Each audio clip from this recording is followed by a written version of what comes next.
London, Ontario yesterday. I know London is a tight-knit community. I've spent lots of time there over the years, and this tragedy will be devastating, as it would be in any community. And I hope that that community will have the answers to what happened and why very soon. But in the meantime, we stand in solidarity with our fellow Ontario residents in London, Ontario, grieving this tragedy. I met earlier this afternoon with the mayors and chairs from the Greater Toronto and Hamilton area. We were unanimous in welcoming both the move to Step 1 of reopening this Friday, announced by Premier Ford and the provincial government, and the improved health and vaccination numbers which gave rise to that decision. Hopefully, the long, hard fight we had to go through to get to Step 1 will remind us that this is only Step 1, and that continued caution, compliance with public health guidelines, and even more vaccinations will keep us moving forward. The mayors and chairs especially welcome the advance notice that has been given to assist businesses and people to get ready for the first stage of reopening. Here in Toronto, more than 2.3 million COVID-19 vaccine doses have now been administered by Team Toronto. We're working to make sure everyone has access to a first dose and gets that dose as soon as possible, and to make sure that everyone gets their second dose as soon as possible. I'm so proud to see the strong uptake we are seeing when it comes to different age groups, vaccinations in fact in all age groups. Getting vaccinated will help to bring this pandemic to an end and ensure that we can get back to all the things we treasure in our lives. So please get vaccinated. Get your first dose and get your second dose, and make sure your family and your friends do it too. If you need more information, you can use our VaxTO COVID-19 text line by texting the word vaccine to 1-833-750-0888. On the weekend, I heard from many people about second doses and their need for more information. We know from Dr. Davila that 700,000 people in our city alone are now eligible, as of 8 o'clock this morning, to book their second dose. Anyone 70 and older who had already received their first dose can now book their second dose. Anyone of any age who received their first dose before April 18th can now book their second dose. We want all of those eligible people to get their second dose booked and to get that in their arm, the second dose, as soon as possible. The province has set the week of July 19th as the date when people who got their first dose the week of April 19th to May 9th can book their second dose, but they've been clear that that date may come earlier based on supply. I join with my colleagues once again, the mayors and chairs from across the GTHA, in encouraging the federal and provincial governments to consider once again allocating additional vaccines to hotspot areas in the province, including the GTHA, so as to allow us to better contain the Delta variant. Full vaccination, namely 2 doses, is more effective in containing the Delta variant, which poses more of a risk in these hotspot areas. We have made such progress in getting people their first doses in our hottest hotspots and across the city, thanks to additional supplies of vaccine that were made available to us. Now we need to make sure that we need to get the second doses into arms as quickly as possible, and it will require similar consideration when it comes to the allocation of vaccines to hotspot areas. As vaccine levels help us get to stage 1, it also allows for summer camps. City staff have been working to make sure that we, as a city, can offer safe summer day camp programs this year. I'm very pleased and very proud to announce that registration will open for Summer Camp TO starting tomorrow, June 8th at 8 a.m. Summer Camp TO programming will be offered across Toronto beginning on July 5th, running through until August 27th. The city will be offering traditional day camp experiences, including dance, drama, music, arts and crafts, and active games for children between the ages of 4 and 12 at approximately 160 locations across the city. Adapted and inclusive programs for participants with differing abilities will also be available. New this year, the city will be offering Camp TO Plus, in-person specialty camps at community centres and museums, which will be offering specialized programs in French, immersion, arts, creative writing, nature, and science. I'm really pleased that in addition to these new specialty Camp TO programs, we've been able to expand Camp TO for campers aged 4 and 5 this year. We want to ensure that, especially after the experience many of them have been through over the past year or so, Toronto children can have a safe and fun camp experience while making new friends and happy memories this summer. All summer Camp TO programs will follow provincial health guidelines for day camps, thanks to the work of our public health staff as well as parks and recreation staff. They've worked very hard to make sure these camps can be safe in all respects. These guidelines include, on the health side, physical distancing, daily health screening, wearing masks, cohorting, and enhanced facility cleaning. Each camp group will stay together for the entire week and will not interact with other camper groups. Caregivers will receive a phone call prior to camp start to review procedures and to do a pre-camp health check. Camp TO campers and staff are expected to wear cloth face coverings or masks both indoors and out. Camp TO Virtual will also be available. These 45-minute long live and interactive workshops will be available to campers aged 4 to 12 with interactive games and creative programming. Programs will also be available for people living with differing abilities with virtual adapted camp options. In total, this summer, the city will offer more than 35,000 spaces for Camp TO, including adapted programs, virtual workshops, and Camp TO Plus. And the other great news in all of this is that more than 1,000 people will be employed to support Summer Camp TO. This includes returning staff and newly recruited young people hired earlier this year as part of our summer job recruitment efforts. The quickest and easiest way to register for Summer Camp TO and Camp TO Virtual is online at efun.toronto.ca. Phone registration will also be available at 416-396-7378, and 5 community center locations will be open tomorrow for in-person registration support. Locations and hours are available at toronto.ca/CampTO. I'm also excited to announce the launch of Park Fit TO, a new pilot initiative offering residents outdoor fitness programming. The city remains committed to finding ways for Torontonians to stay outside, to be outside, to socialize, and to enjoy our parks this summer. Our parks were built for all residents of the City of Toronto to enjoy. The City of Toronto will offer outdoor drop-in fitness workouts, as well as weekly outdoor group fitness and walking programs. In order to facilitate drop-in workouts, a number of the city's recreation centers will move fitness center and weight room equipment outdoors to parks and spaces adjacent to those community centers. Park Fit TO will operate starting this weekend through until September, and will follow public health guidelines to ensure the safe, healthy participation of those who sign up. The city is providing both free and affordable paid options for individual and instructional group fitness, with registration starting tomorrow. More information about Park Fit TO is available at www.toronto.ca/parkfitto. We are also working to help gyms.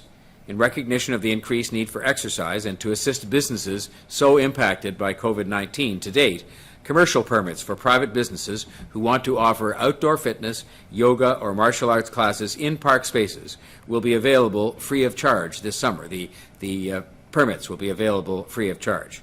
I will be bringing a motion to the City Council this week to waive the permit fees from now until October 3rd, and this gives both the people who want to take part in these classes as well as the businesses who have been so hard hit these past number of months a chance to do it without the financial burden of having to get a permit from the city or pay for a permit from the city.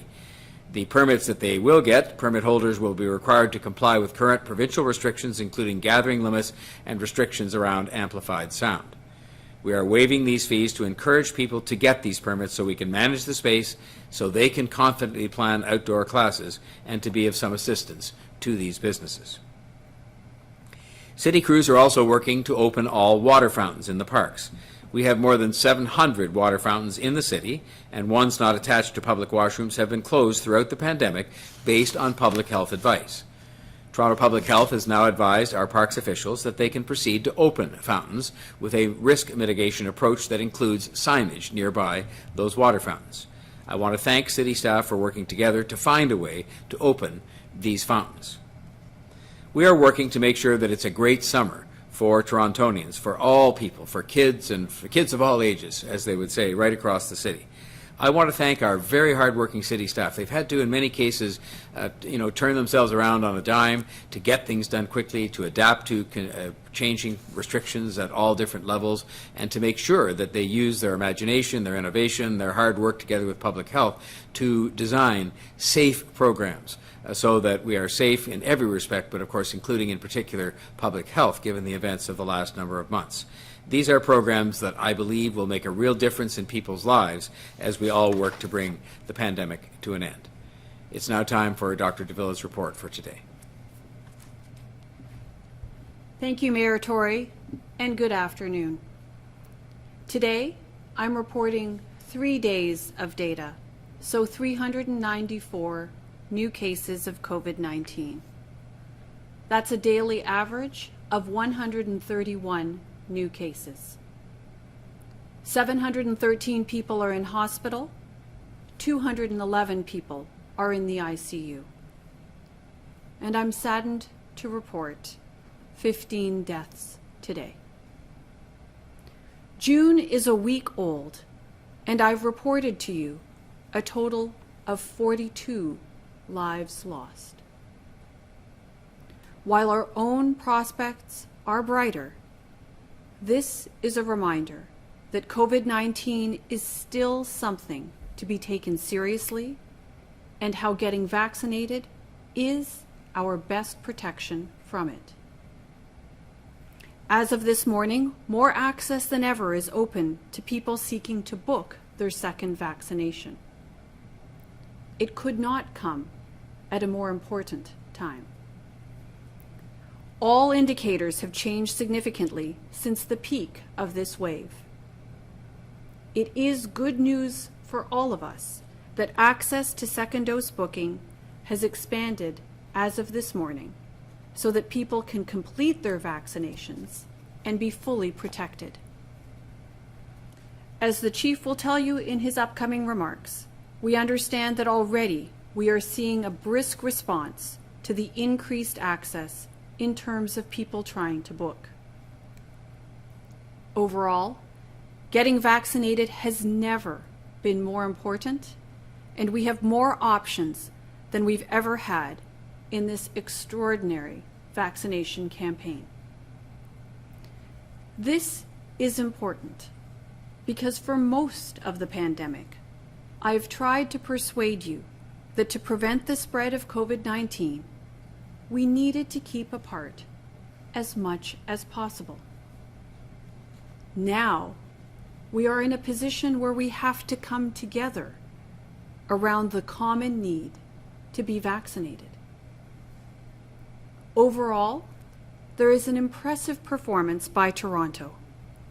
More than 70% of people 18 and older have had a first dose. In the ages between 60 and 79, vaccination rates for the first doses are approaching 80%. That's what we want to see, and I would like to see this number increase as much as possible. We need to get the first dose delivery further ahead and work hard to complete the all-important second doses during the summer, especially in hotspots, those areas of the city that have been hit hardest by COVID-19 and continue to experience higher levels of disease activity. The booking process may at times require patience with so many people trying to schedule their vaccinations at the same time. I can assure you, everybody involved in delivering those vaccinations wants to get it done for you as much as you want to have it settled. Making this even more important is today's announcement that as of this Friday, the province will move into Step 1 on its roadmap to reopening. A huge number of people in Toronto have shown resounding commitment and motivation to getting us to where we want to be. And so long as that continues, we are on the right path out of the pandemic. With that, I'll I'll now hand it over to Chief Pegg to deliver his remarks. Thank you, Dr. Davila, and good afternoon. With more than 2.3 million doses of COVID-19 vaccine administered thus far in Toronto, more than 70% of adults over the age of 18 have received their first dose of vaccine. Between 8 o'clock this morning and 1 o'clock this afternoon, 55,992 appointments have been successfully booked in city-operated clinics. Thank you to everyone who has and continues to support this important effort, and to everyone who has made the effort to get their vaccine. Everyone who is 12 years of age or older is eligible to be vaccinated against COVID-19. Also, as of 8 o'clock this morning, anyone 70 years of age or older, along with anyone who received their first dose of either the Pfizer or Moderna vaccine on or before April 18th, are now eligible to receive their second dose of vaccine.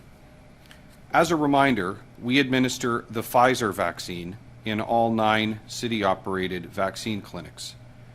Anyone in either of these groups who wishes to take advantage of the accelerated second dose eligibility can do so by accessing the provincial booking system via toronto.ca/COVID-19.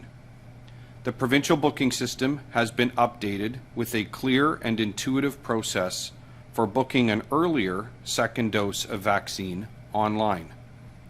If you prefer to either book, accelerate, or reschedule your appointment by phone, you can do so by calling the provincial call centre at 1-833-943-3900. I am pleased that we were able to open more than 10,000 additional appointments in city-operated clinics for this week, which have been booked up very quickly. As of this morning, there were only 100 appointments available in city-operated vaccine clinics for the remainder of this week.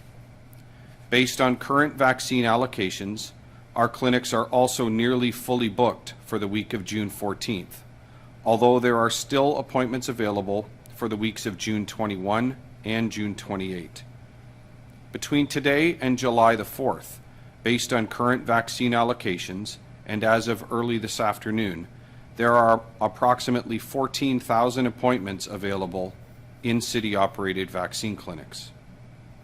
If you received a first dose of the AstraZeneca COVID-19 vaccine, you can choose to either receive a second dose of the AstraZeneca vaccine, or you can choose to receive a Pfizer or Moderna vaccine for your second dose. You will be eligible to receive your second dose at the recommended 12-week interval. If you would like a second dose of AstraZeneca, you can book your appointment by contacting the pharmacy or primary care provider where you received your first dose. If you wish to receive a Pfizer or Moderna vaccine as your second dose, you can schedule your second dose appointment at a participating pharmacy, or as of this morning, you can also book your second dose through the provincial booking system. All of these options are safe, provide strong protection against COVID-19, and will count as a completed series, meaning that you will be fully vaccinated. I continue to encourage everyone who is 12 years of age and older and who has not yet received their first dose of COVID-19 vaccine to book your appointment to receive your first dose of vaccine as very soon as you are able. For vaccine opportunities outside the network of city-operated clinics, please go to vaccineto.ca for vaccine opportunities that may exist in Team Toronto partner clinics. For those active on social media, I continue to encourage you to follow Vaccine Hunters Canada on Twitter for additional information on opportunities to receive COVID-19 vaccine in Toronto. Please ensure that you cancel your appointment via the provincial booking system or the provincial call center in the event that you will not be attending your previously scheduled appointment.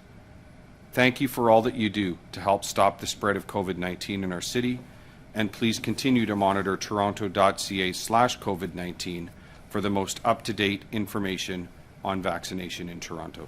Thank you. Thank you, Chief Pegg. We'll now go to questions. Just a reminder to please unmute yourself, and we'll go first to Jeff Gray from the Globe and Mail. Go ahead, Jeff. Oh, hi, everybody. Thanks. I wanted to ask the mayor a question just about the second doses in hotspots issue. There's been lots of talk about it. The province initially said we don't need to do that, and then last week the Minister of Health said that they were thinking about it or looking at it. Have you had any discussions with the Premier directly about the need to do this? I've had no recent discussions with the Premier about this, but I would only say, and I think the reason that my colleagues, all the mayors and chairs from the GTHA, believe strongly this is something the province should be not just looking at but acting upon is because it worked the first time to help us to really get to the place where we can have this first stage of reopening, and it'll work again in the context of this Delta variant that is posing its biggest risk probably in areas where obviously we're going to see more possibility of infection. And so I think it's just a sensible thing to do for the entire province to take the places that are most at risk of the Delta variant when we're trying to keep the entire province on the path to reopening and on the path to good health, and to allocate vaccine accordingly, knowing that there's a need for vaccines everywhere, but there's a particular acute need in areas not confined to the GTHA, but including the GTHA, where obviously we've had some real hotspots over time. And to follow up, I guess, do you plan to bring it up with the Premier? And is it frustrating that, again, as you say, they did it the first time. There seems to be a consensus about the need to do it again, and it's taking, they're taking their time making the decision. I will just say that I know that there are discussions taking place at their scientific tables about this, and I'm confident, just based on what I've heard from our own experts, that they will reach the same conclusion. There's been enough said about this to make me confident that this is the right thing to do. It is the right thing to do for the whole province to stem the growth in the Delta variant, and to keep people healthy and to help those most at risk. And so I think it's just the right thing to do. So I'm not impatient about it, but the sooner we start to do those kinds of things to ramp up our efforts in those communities and to do what we did successfully once before with an increased supply, I think the better the results will be in terms of keeping us on the right path to ending the pandemic. Thank you. We'll go next to David Ryder from the Toronto Star. Go ahead, Dave. Hi there.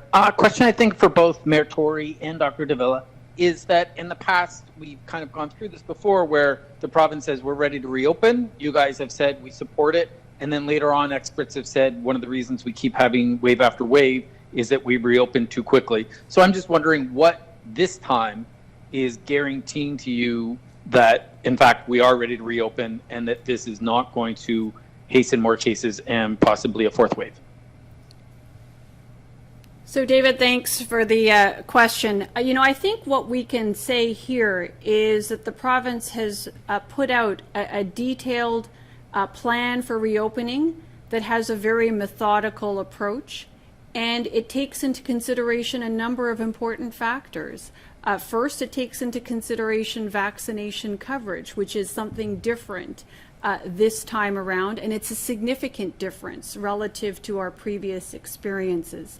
I think the other thing that's really important here as well is that it emphasizes the reopening plan emphasizes the use of outdoor spaces first, which is in keeping with the science around what are lower risk opportunities for people to increase interaction and to restore some of those activities that we've been missing so much for a very long period of time, but still does so in a way that's as safe as is possible.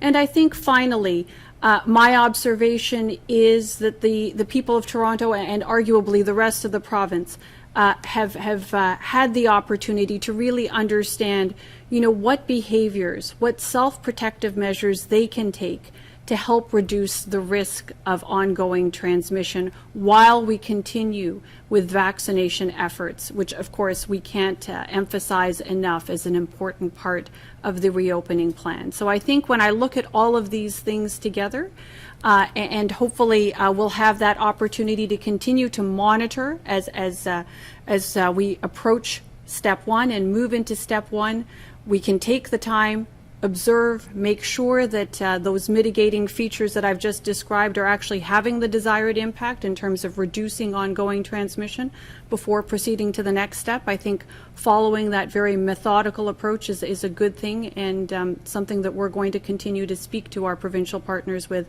over the weeks to come. I don't know whether the mayor has anything further to add to that.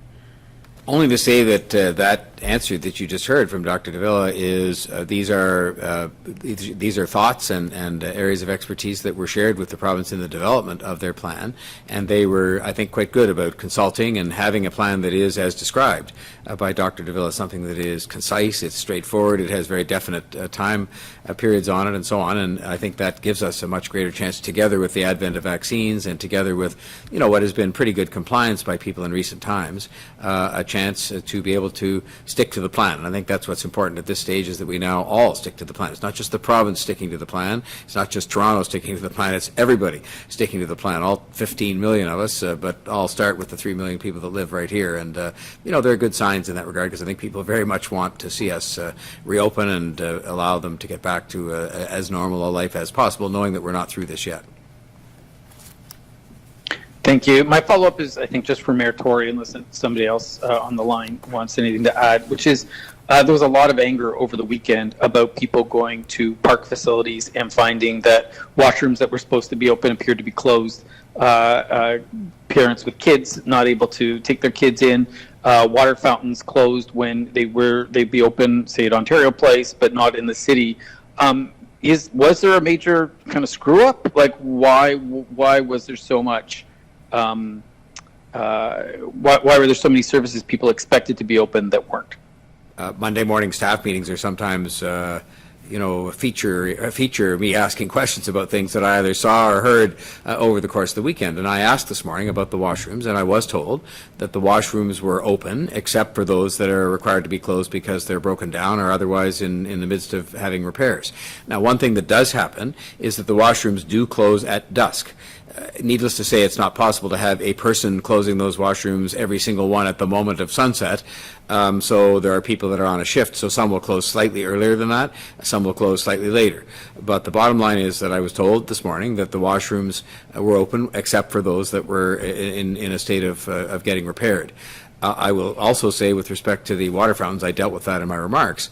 The water fountains were closed or not operating, subject to some public health guidelines that were in place that were thought to be wise in the context of a pandemic. We're just now hearing the announcement that we're ready in 5 days to move to stage 1. And so it's not as if this thing's been over for weeks.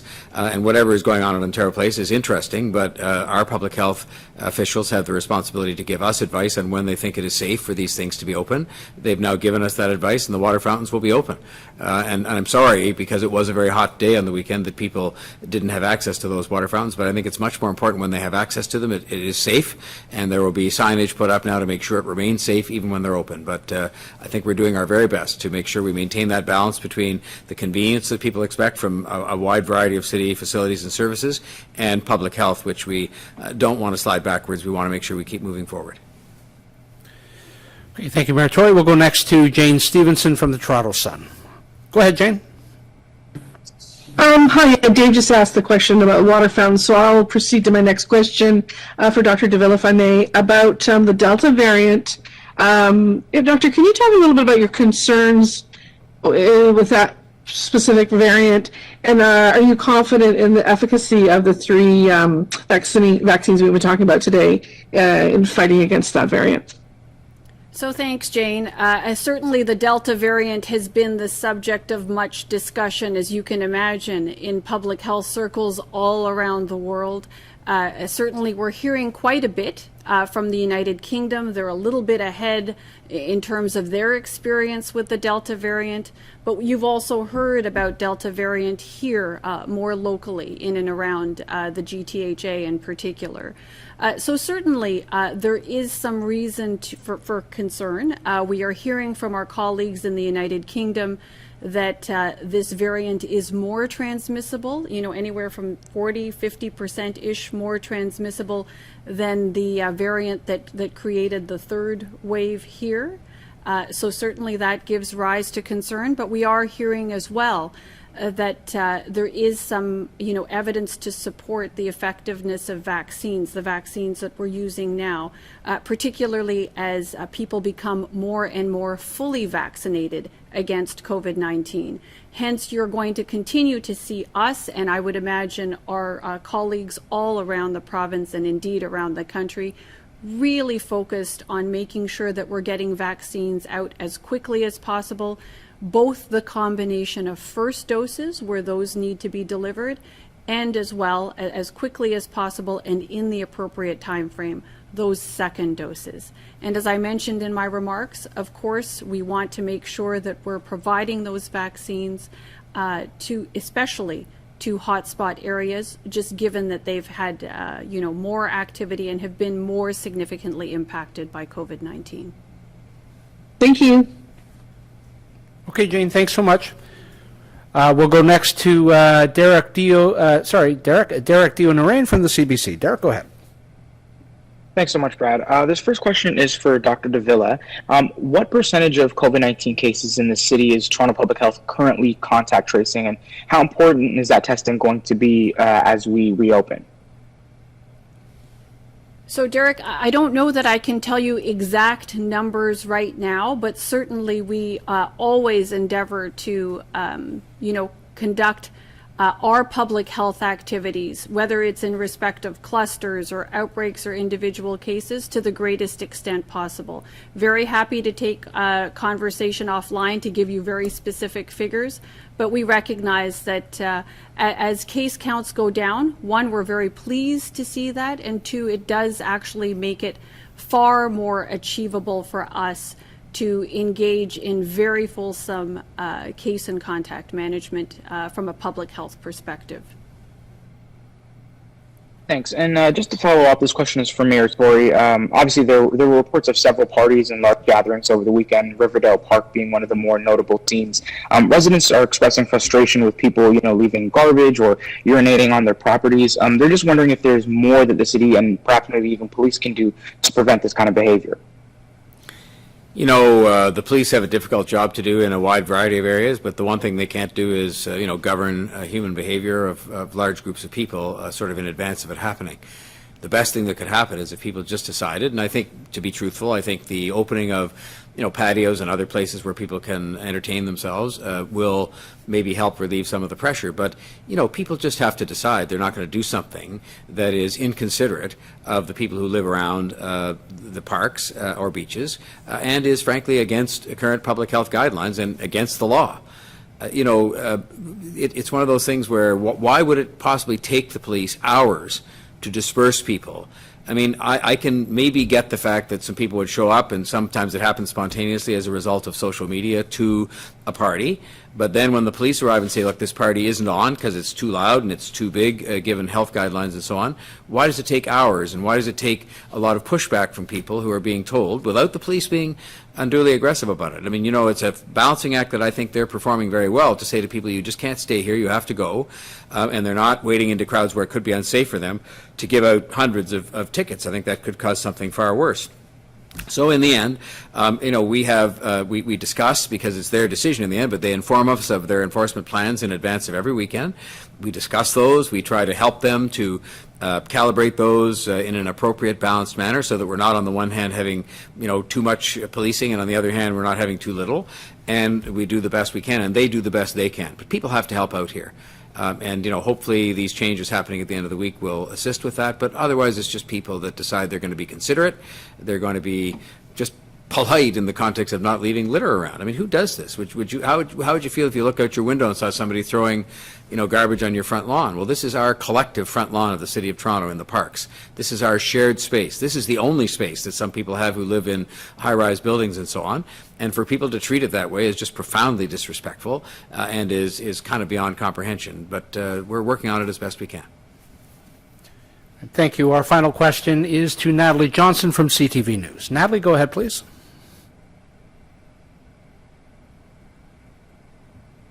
Just have to unmute yourself, Natalie. There you go. Hi there. Question for Dr. Davila. As things slowly begin to reopen and vaccines are much more available, employers are starting to think about public health measures that will come along with employees returning to the office.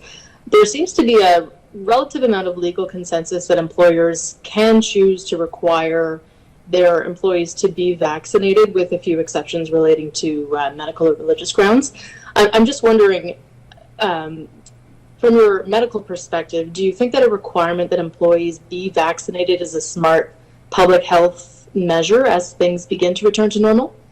So, Natalie, I think this is a question that a lot of people are asking, and I think I'm trying to take a page from the mayor's book and not engage in legal discussion, given that, I don't recommend that you take your legal advice from a physician. But I will say this. We are certainly, as a public health community, assessing this very question. You can well imagine that this is a subject of a great deal of interest. And I know that our federal and provincial counterparts are also having active discussion in this regard. For now, from my perspective, what we're doing is doing our very best to encourage people to get vaccinated as the best method by which to protect themselves and everybody else around them. We're actually witnessing the impact of vaccines right now in front of us. That's what's allowing us to proceed forward with reopening and with, starting to get back certain aspects of our lives that we've missed for so long.